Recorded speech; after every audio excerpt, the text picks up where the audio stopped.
Hello everyone, I'm Ralph Peterson, and it has been 17 years, almost 18 years, since I have had a cigarette. And it is now November 15th, the Great American Smokeout, the day everyone looks to reconsider what it is they are doing with their lives and try to figure out how to quit smoking. So I wanted to make a quick video series.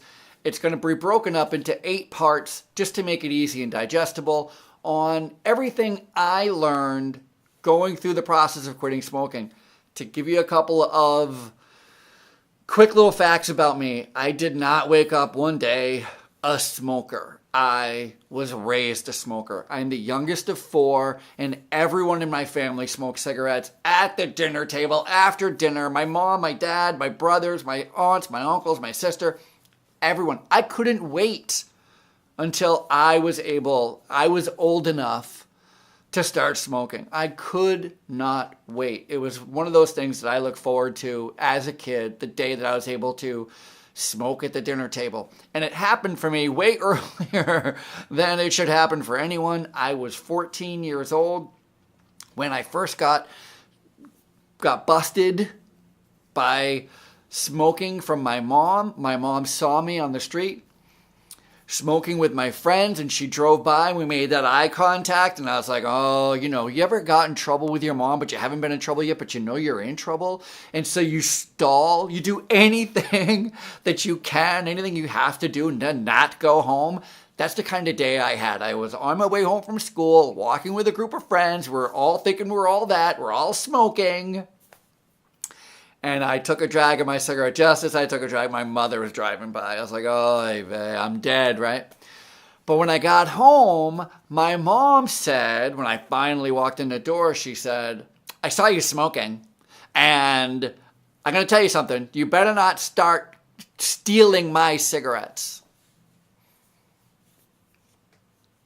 Yeah. See, my mom, I'm the youngest of 4. My mom and my dad, if they had one beef with all the kids, all of us, is that we all, it wasn't enough that we started smoking. We were stealing their cigarettes, right? Like that was the big thing. My parents had to bolt their cigarettes down, hide them and lock them in cabinets or whatever. So that was the big thing. It wasn't don't smoke. My mom never wanted to be a hypocrite. She didn't she didn't want me to smoke, but she smoked. And so she felt like, my dad too, they felt like they couldn't say anything.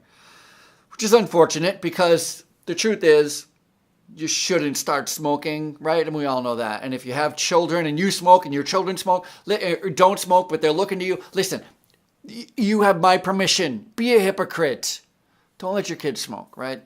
Just don't. I started smoking full time, actually half a pack a day, regular smoking by the time I was 15. And when I turned 29, my dad called. He had been diagnosed with emphysema, given less than 10 years to live, and he said, if you can quit smoking, you probably should. My dad died a few years later at the ripe old age, very, very old age of 62 from smoking. Emphysema killed my dad.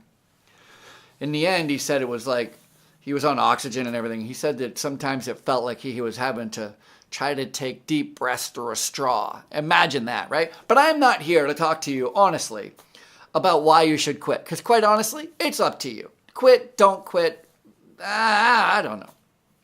What I want to do is I want to tell you that I did not quit cold turkey. I did not toughen up. I did not just one day put my cigarettes down and never walk and see them again. I wasn't stronger than you. I took a class, a smoking cessation class. And in that class, I learned how to quit smoking. And so that's what I want to make this video series for, to teach you or to tell you exactly what I learned and what helped me quit. I quit on April 19th, 2001, over 17 years ago. It's going to be 18 years this April. And I got to tell you, hands down, at the time, it was just after my 30th birthday, it was the biggest thing I had ever done in my whole life. I had never quit anything up to that point. I've never beaten an addiction. I had never figured something out that led me. It changed my life, and not just for smoking. It was the catalyst for me to be able to overcome so many more things in my life. So these rules, these little things I'm going to share with you, work across many, many spectrums. So if you're ready, if you want to know how to quit smoking, here we go.